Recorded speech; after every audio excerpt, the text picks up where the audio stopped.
Finally সরকারি কর্মকর্তা ও কর্মচারীদের জন্য বিশেষ একটি সুখবর প্রকাশ করেছে অন্তর্বর্তীকালীন সরকার। এছাড়াও শুধুমাত্র যে সরকারি কর্মকর্তা কর্মচারী তা নয়, পাশাপাশি যারা অবসরকালীন ভাতা পাচ্ছেন তাদের জন্য একটি বিশেষ সুখবর প্রকাশিত হয়েছে। চলুন মন্ত্রণালয় থেকে কী বলা হচ্ছে সরকারি কর্মকর্তা কর্মচারী এবং অবসরপ্রাপ্তদের উদ্দেশ্যে একটু জেনে নেই। অন্তর্বর্তী সরকার সব সরকারি কর্মকর্তা কর্মচারীদের জন্য মহার্ঘ ভাতা দেওয়ার সিদ্ধান্ত নিয়েছে। পাশাপাশি অবসরপ্রাপ্ত পেনশনভোগীরাও এই সুবিধার আওতায় থাকবেন। পিয়ন থেকে শুরু করে মন্ত্রিপরিষদ সচিব পর্যন্ত সবাই এই ভাতা পাবেন। তবে ভাতার ক্ষেত্রে দুটি ধাপ থাকতে পারে, কর্মকর্তাদের জন্য সামান্য কম এবং কর্মচারীদের জন্য তুলনামূলক বেশি দেওয়া হতে পারে।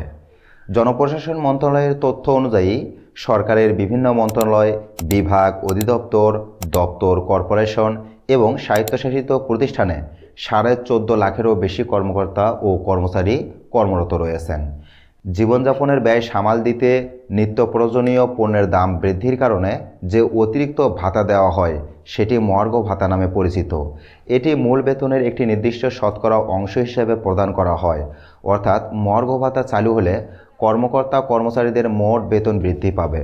সংবাদ ব্রিফিংয়ে জনপ্রশাসন মন্ত্রণালয়ের জ্যেষ্ঠ সচিব মোখলেসুর রহমান বলেন, সরকারি কর্মকর্তা কর্মচারী যারা আছেন তাদের জন্য একটি সুখবর দিতে চাই। যেহেতু পে কমিশন করা একটি দীর্ঘ সময়ের ব্যাপার, অন্তর্বর্তী সময়ে একটি মহার্ঘ ভাতা কমিটি গঠন করা হয়েছে, যেখানে আমি নিজেও আছি। আমরা সামনের সপ্তাহে প্রথম সভা করব। সর্বোচ্চ ধাপ ও সর্বনিম্ন ধাপ এবং কর্মকর্তা ও কর্মচারীদের জন্য ধাপ কিভাবে ঠিক করা হবে তার কৌশল বের করা হবে বলে জানিয়েছেন সচিব। তিনি আরও বলেন, এবার যাতে এই মহার্ঘ ভাতার সুবিধা পেনশনভোগীরাও পান সে ব্যাপারে সরকার একমত। সচিব বলেন, তাদের চেষ্টা থাকবে সম্ভাব্য সংক্ষিপ্ত সময়ে সরকারকে সুপারিশ করা। সুপারিশ দিলে বাস্তবায়ন করবে সরকার। তিনি জানান, মহার্ঘ ভাতার হার কত শতাংশ হবে তা নির্ধারণে কমিটি সুপারিশ করবে। তবে সেটি সুপারিশ পুরোপুরি বাস্তবায়ন করা হবে কিনা তা সরকারের সিদ্ধান্তের ওপর নির্ভর করবে। এ প্রসঙ্গে সচিব সম্প্রতি চাকরিতে প্রবেশের বয়সসীমা বাড়ানোর সুপারিশের উদাহরণ টেনে আনেন। তিনি বলেন, কর্মকর্তাদের মূল বেতন ও কর্মচারীদের মূল বেতন এক নয়। এই মহার্ঘ ভাতা হয়তো এমন হতে পারে, কর্মচারীদের একটু বেশি থাকতে পারে এবং কর্মকর্তাদের একটু কম থাকতে পারে।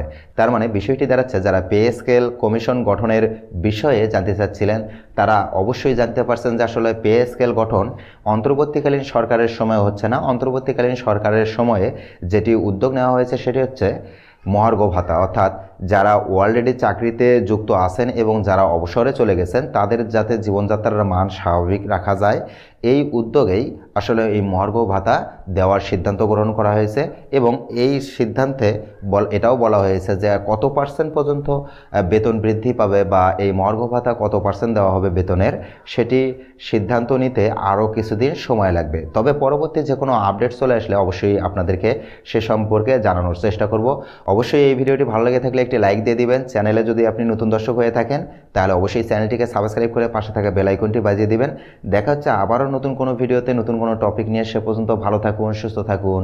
আল্লাহ হাফেজ।